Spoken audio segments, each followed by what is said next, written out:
you need to define what locomotion is. So locomotion just means in simple term refers to the movement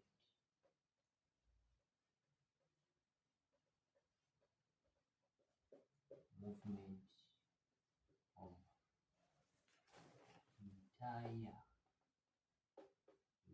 body of an organism. So the movement of an entire body of an living organism, we define it as what? Locomotion. So locomotion occurs areas, yeah? So here we're going to talk about areas. One, fish. Two, insect. Three, humans. It does not happen in plants, right? So now, how does it happen? So it occurs within the help of a skeleton. So now, locomotion cannot occur on its own. It needs a what? Skeleton. A skeleton. Then here, we're going to put functions of skeleton.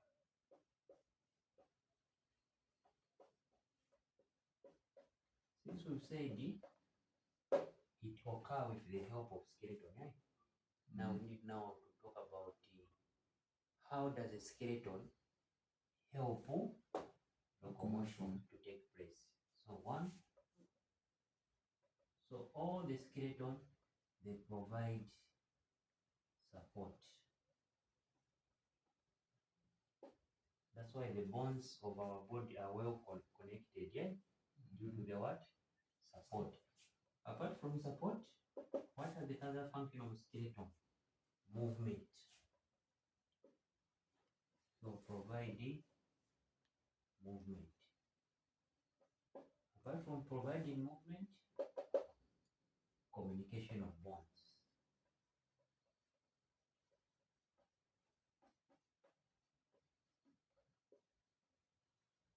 Apart from this one, apart from communication of bonds, mineral storage.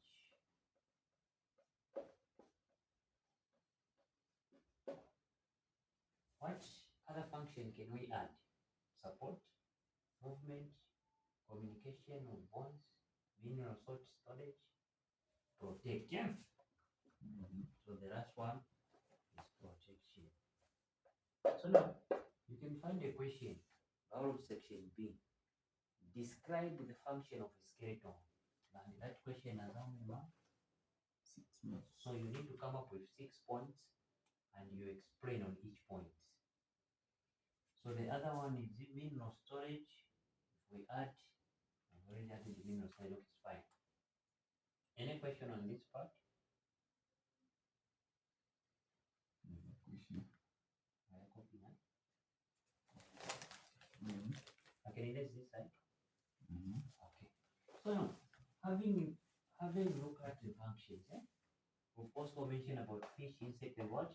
Humans. Now let's go a bit in details. So now, why did we mention fish? So now we're going to talk about the types of skeleton. So those 3 examples were listed are also types of skeleton. So one, we have endoskeleton, exoskeleton, hydroskeleton. So endo means inside skeletons. In short, in simple term, then exo outside. Then hydroskeleton that containing water. If I to go into details a bit, since we're just explaining, let's start with one endoskeleton. So these are type of skeleton that are found inside the body. So a skeleton found where? Inside. Since they are found inside, they're made up of what? Bones. Bones and the cartilage. So since they are found inside the body, they are made up of what? Bones and what? Cartilage, which help the body for movement.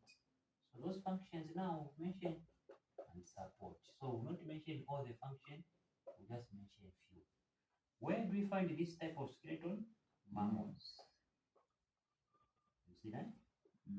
So here we talk about it's found where? In mammals. Then if we talk about exoskeleton, these are type of skeleton found where? Outside the body. And they're made up of what? Kidney. A kidney is any substance that has no cell wall. In that case, it can be easily crushed out. Eh? So because of that one, it is able to carry out movement and what? Support. But mainly, they have elastic muscles. Elastic muscles, meaning their muscles are elasticated. Example, insect. We can give you a grasshopper and ask you that what type of muscles are found, meaning what type of skeleton is found in what? In a grasshopper, meaning that is having what? Exoskeleton.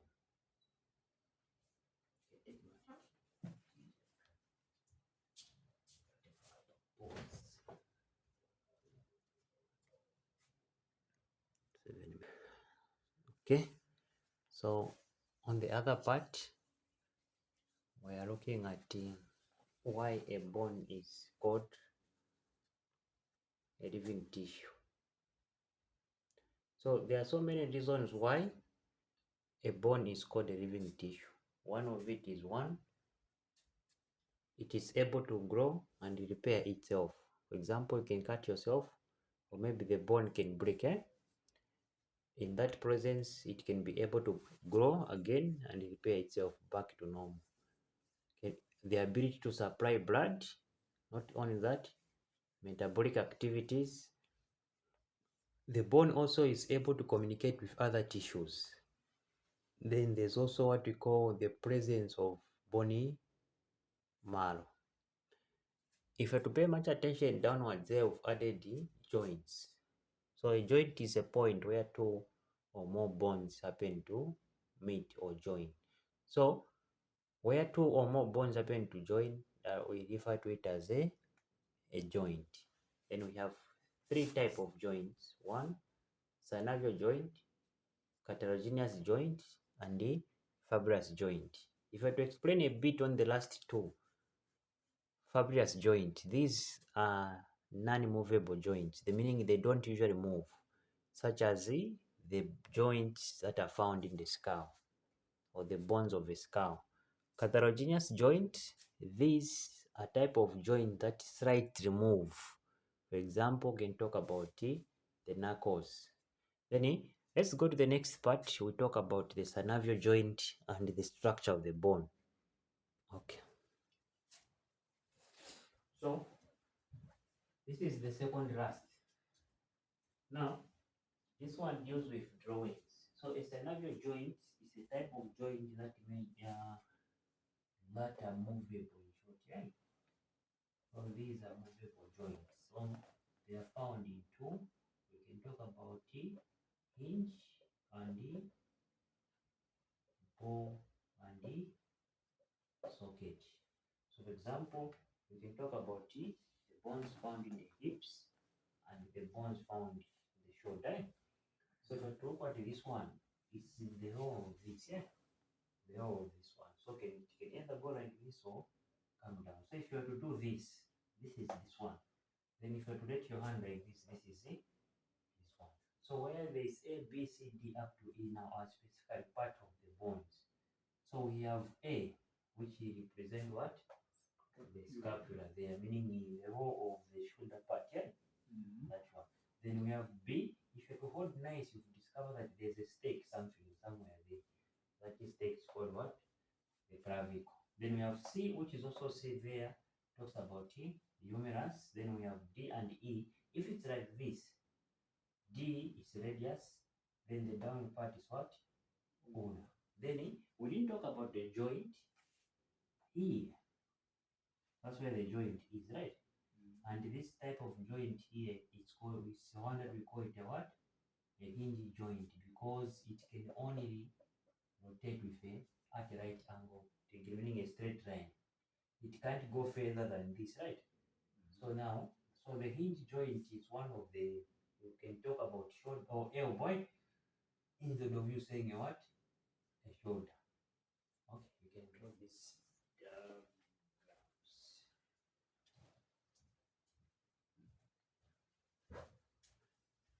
You only meet 10 minutes in a